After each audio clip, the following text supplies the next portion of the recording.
Hello বন্ধুরা, সবাইকে স্বাগতম জানাই চ্যানেলের আরও একটি নতুন ভিডিওতে। বন্ধুরা, আমরা যখন কোনো মোবাইল দোকান থেকে কিনে বাড়িতে নিয়ে আসি এবং সেটা ইউজ করার পরে আমরা যখন সেটাকে চার্জে লাগাই, তখন একটা জিনিস খেয়াল করবে, সেটা কিন্তু 1 থেকে 1.5 ঘন্টার মধ্যে সেটা কমপ্লিট হয়ে যায়। সেটা যে কোনো কোম্পানির মোবাইল হতে পারে এবং র্যামের কোনো এখানে ম্যাটার করে না। মেন যেটা ফ্যাক্ট হচ্ছে, সেটা ব্যবহার করার প্রায় 6 থেকে 8 মাস পরে একটা বেসিক প্রবলেম আমাদের সামনে চলে আসে। আমাদের আগে যেকালে 1 থেকে 1.5 ঘন্টার মধ্যে চার্জ কমপ্লিট হতো, সে জায়গায় তুমি যদি 8 থেকে 9 মাস পরে চার্জ দেবে, সে জায়গায় দেখবে প্রায় 3 থেকে 4 ঘন্টা লাগছে, কার আবার 5 ঘন্টাও লেগে যায়। তো এই বেসিক প্রবলেমটার সমাধান কি আজকের ভিডিওটায় বিশেষ আলোচনা করব এবং এর কি রিজন রয়েছে এবং কি করলে এর প্রবলেমটা তোমাদের আর ফেস করতে হবে না। টোটাল ভিডিওটাতে আলোচনা রইবে। তোমাদের রিকোয়েস্ট রইল, তোমরা ভিডিওটা না স্কিপ করে পুরোটা দেখো, তাহলে এই প্রবলেমটার আরামসে তোমরা সলভ করতে পারবে। তো চলো আর বেশি কথা না বাড়িয়ে ভিডিওটা শুরু করা যাক।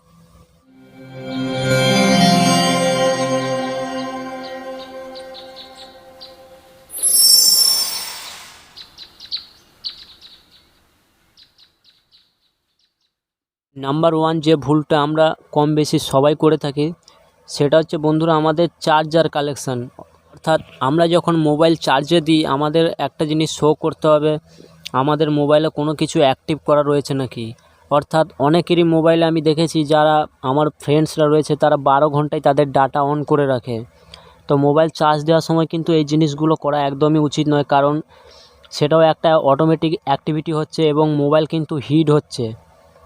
আমরা অনেকেই উড়িয়ে দিই এই ভেবে যে আমার র্যাম বেশি, তো আমার ফোনে কিছু হবে না, অর্থাৎ আমি বেশি টাকা দিয়ে কিনেছি। তো এগুলো কিন্তু সম্পূর্ণ ভুল ধারণা। এর সঙ্গে মোবাইলের ওপর কোনো ফ্যাক্ট পড়ে না, কারণ মোবাইলের প্রবলেম কিন্তু 1000 টাকারও সেম আর 10,000 টাকারও সে একই প্রবলেমগুলো একটু খেয়াল করবে, যাতে যখন মোবাইল চার্জে দেবে তখন যাতে হটস্পট কিংবা ডাটা এইসব কিছু অন না থাকে, তাহলে আমাদের কিন্তু ডিভাইসের ওপর প্রচুর পরিমাণে চাপ পড়ে।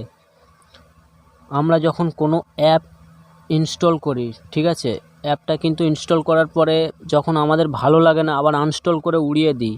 তো আমরা ভাবি হয়তো অ্যাপটা কিন্তু আমাদের মোবাইল থেকে সেটা আনস্টল হয়ে গেছে, কিন্তু সেটা কিন্তু আমাদের ডিভাইসের মধ্যেই থেকে যায়। তোমাদের আমি এইখানে প্রুফ দেখাচ্ছি। এইখানে দেখতে পাচ্ছ আমি প্লে স্টোরে ঢুকে গেছি।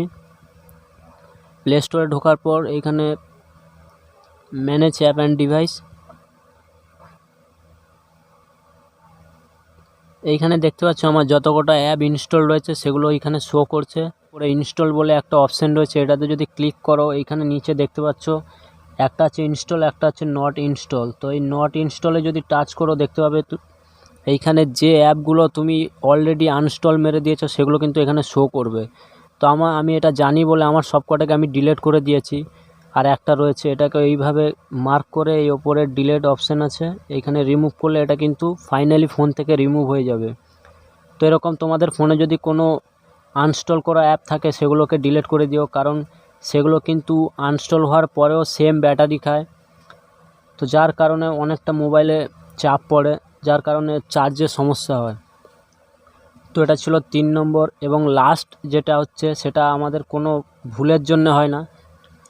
তোমরা রিসেন্ট 1 মাস আগে দেখবে, তোমরা যদি কোনো আপডেট দিয়ে থাকো মোবাইলে, তাহলে কিন্তু এই প্রবলেমটা ফেস করতে হবে, কারণ আপডেট দেওয়ার পরে কিন্তু কিছুদিন একটু সময় নেয় রিকভারি করতে, ঠিক আছে। তো তোমরা যদি লাস্ট 1 মাসের মধ্যে কোনো আপডেট দিয়েছো, তারপরে এই সমস্যাটা হচ্ছে, তাহলে ভয় পাওয়ার কিচ্ছু নেই। কিছুদিন ওয়েট করে যাও, আপনি সব ঠিক হয়ে যাবে। তো আশা করি তোমরা ব্যাপারটা বুঝতে পারলে। ভিডিওটা যদি ভালো লাগে অবশ্যই একটা লাইক করে দিও।